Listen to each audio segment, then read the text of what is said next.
My wife is sick right now. Um, First off, I'm still planning on doing my life story here. I'd actually started recording it the other night because I was doing those videos back to back, and at some point, I don't know when, but my mic had disconnected, so I'd gotten like an hour and 40 minutes into that video, and it turns out there was no sound for like four-fifths of it. So I have to restart that one, get back in that mindset. But today I wanted to talk about my wife and her being sick right now. And it's not a negative edit by any means. I mean, she's legitimately sick. I'm worried about her, and that's what I wanted to talk about a little bit.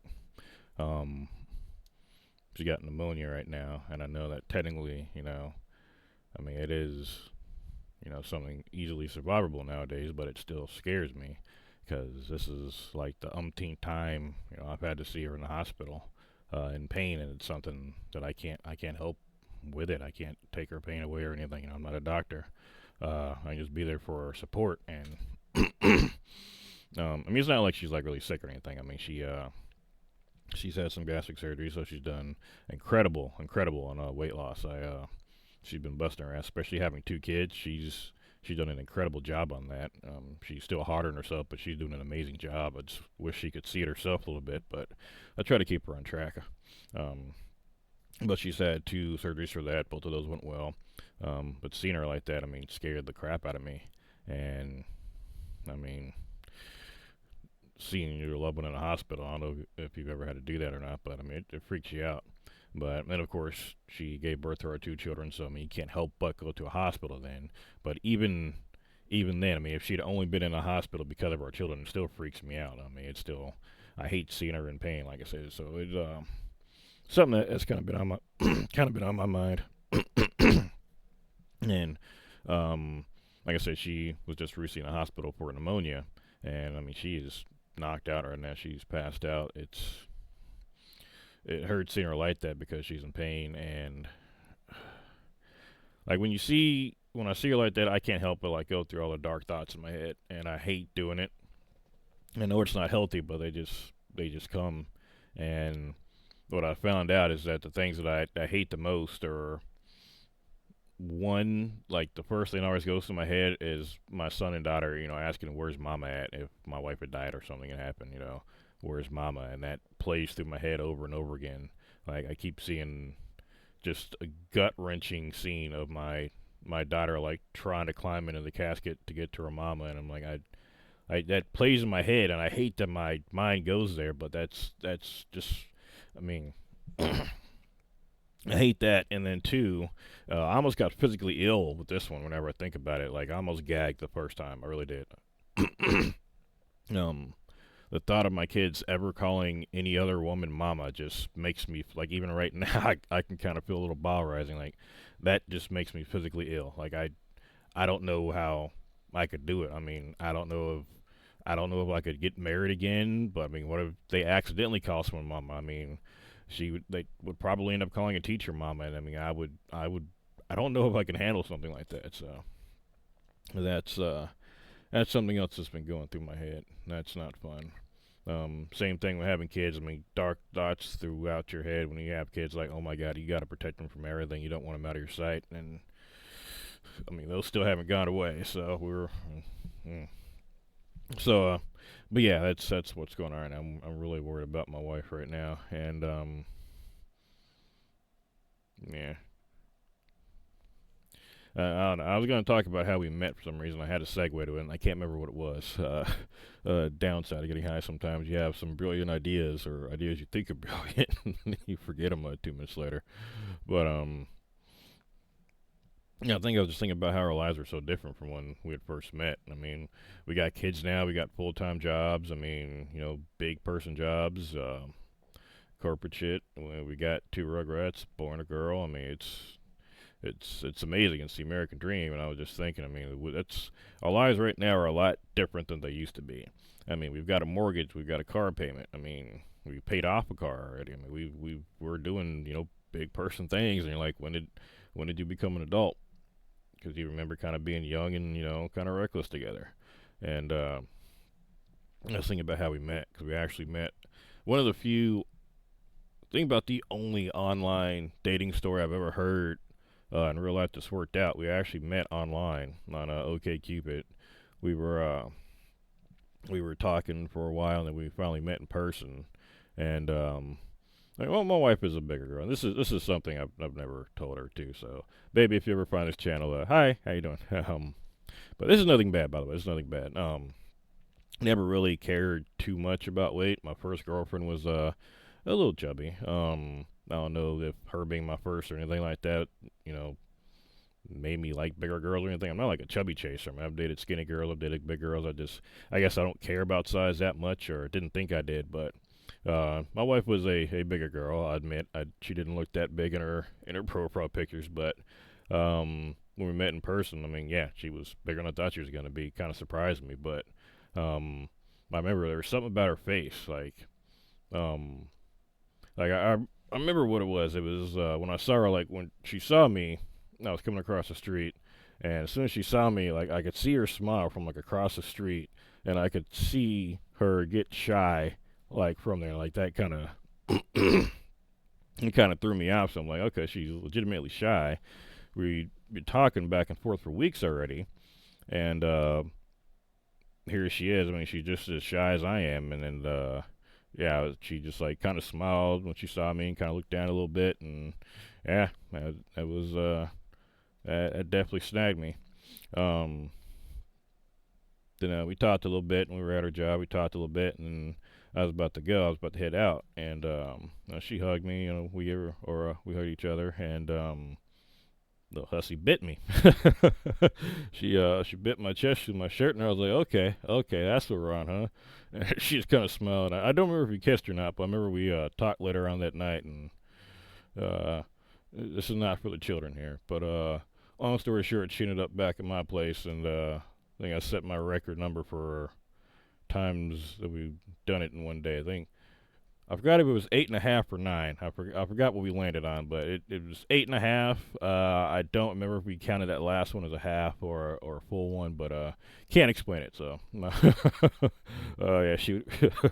Hopefully our kids don't see this. But I mean, we were basically inseparable after that, except for there was a time, and I do regret this. I was going through some mental health issues that I never dealt with, and some stuff happened with the family, and I kind of took it out on Alex. I broke up with her just kind of out of the blue for no reason. I mean, I just didn't want to deal with anybody anybody at all, or really anything, so I just kind of pushed everything away, and I regretted it. But luckily I forgot if I reached back out or she reached out, and we just kind of like, hey, talked a little bit, and we for some reason decided to go see a movie, and after that we kind of got back together. I mean, I apologize, I promised at that point I would talk to her. Like, she didn't know, I didn't have an explanation as to why I broke up with her. Like, I was in a really dark place. But I just kind of let her know the reason, and she made me promise if we got back together that if I was going through something, that I just don't shut down, or I never like try to break up with her like that again for something like that, that I would talk and just let her know, hey, I just need some space or something. And since then, I have held to that to the best of my ability. That's something I actively have tried to do ever since then, to varying degrees, but I've never, pushed her or taken it out on her. I just let her know, hey, I'm going through some stuff right now. I just need a bit. Even if we disagree on the reason for it, or she still, wants to kind of pry afterwards. I mean, it's just her nature. But I say, hey, I need a little bit, and she still kind of pushes, like, hey, what? No, baby, leave me. That means you got to stop. So, but yeah, I've tried to stick to that ever since. And yeah, just those early days. I mean, I had almost forgotten them, and that's kind of sad. Kind of how it used to be. When we first started dating on here,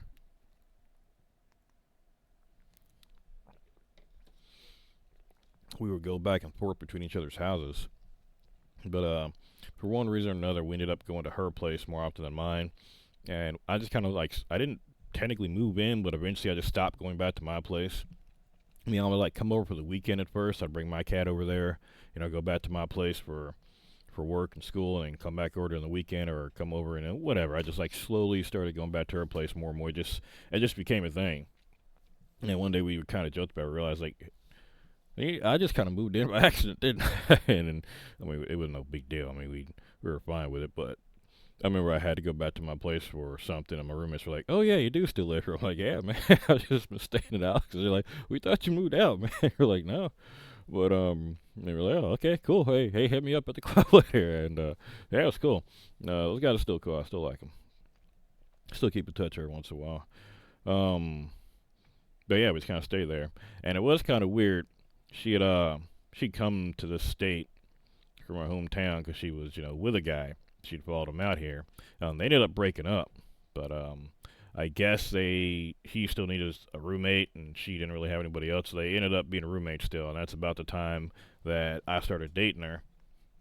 So yeah, I was dating her, and she had a roommate. Now, don't get me wrong, there was a couple of red flags in the relationship to start with.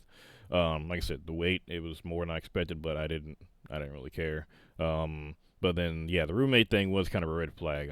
There were definitely some issues there.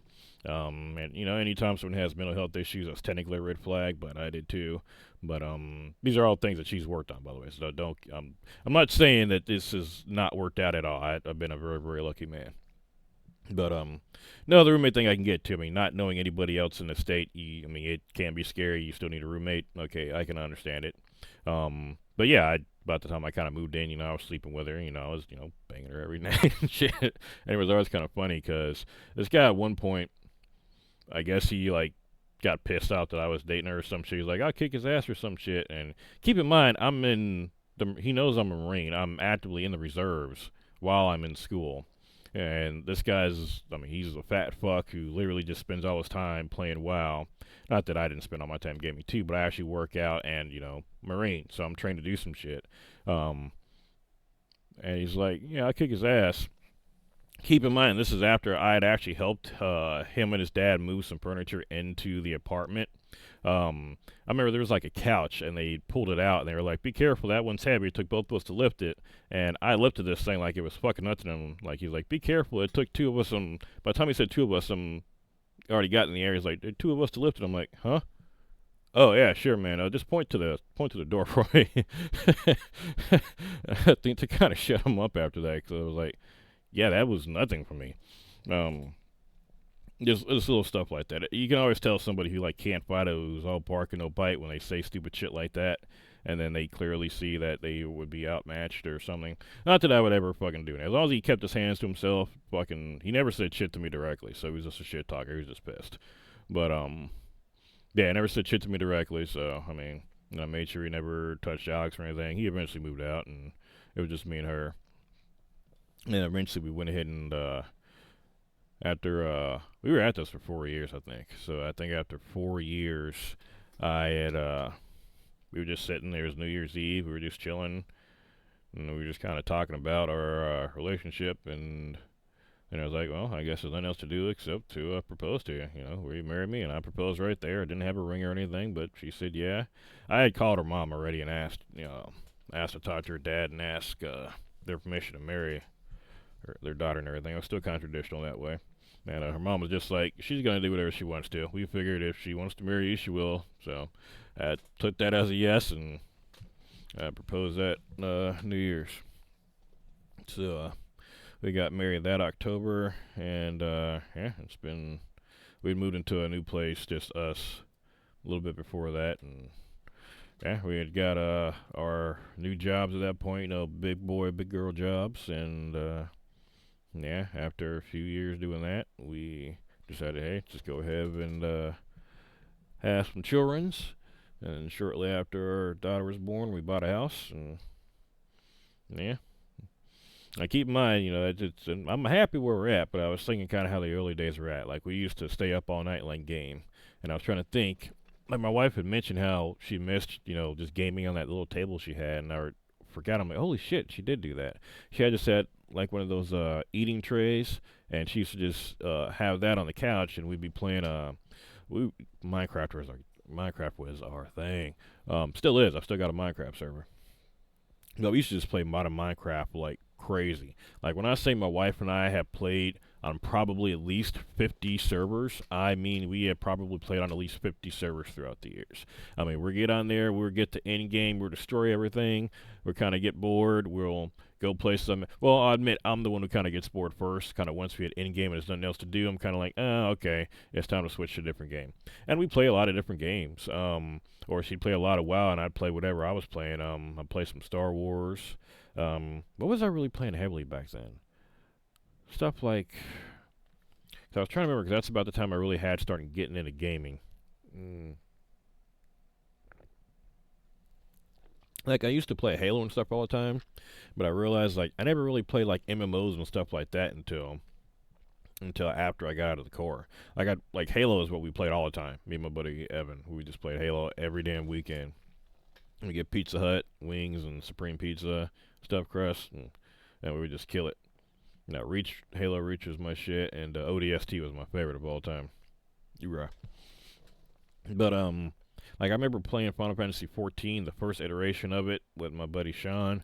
And I remember thinking, okay, it's okay, but in my head, it's one of those games to where the only other MMO I'd played was RuneScape, and I was thinking, okay, it's gonna take like years to max out your character, and it was like, okay, I guess I can play and slowly grind up. Like that was kind of my take on MMOs, and I think I got to level 11 and I just stopped playing. Like I said, Halo was really my thing. Really just any kind of first-person games on Xbox. So I really didn't get into MMOs too much until I started playing Star Wars in college, and then started playing Minecraft, and that's what really spiraled me down into online gaming and PC gaming. Trying to think what else. But yeah, we used to play a lot of games, and just slowly transitioning from doing that in her little apartment to doing that in our own apartment as a married couple. Just having just game-a-thons all the damn time, and then unfortunately, once we started having kids, and we knew it was going to happen. I mean, we're adults. Obviously, we slowly stopped being able to play games together as much or as often, and unfortunately, I mean, right now I can survive on a lot less sleep than my wife can, so I can spend my nights off gaming a lot more than she can. So unfortunately, she doesn't. She's doing it more now. Don't get me wrong. She's getting more game time, man, and I've been happy about that for her. But at first, she was not getting that much, unfortunately. So I'm glad she's been able to start gaming again. Now, once our son sleeps through the night, we're gonna be able to start gaming with each other again, and that's what we're really looking forward to. That and just not having to wake up in the middle of the night to feed him.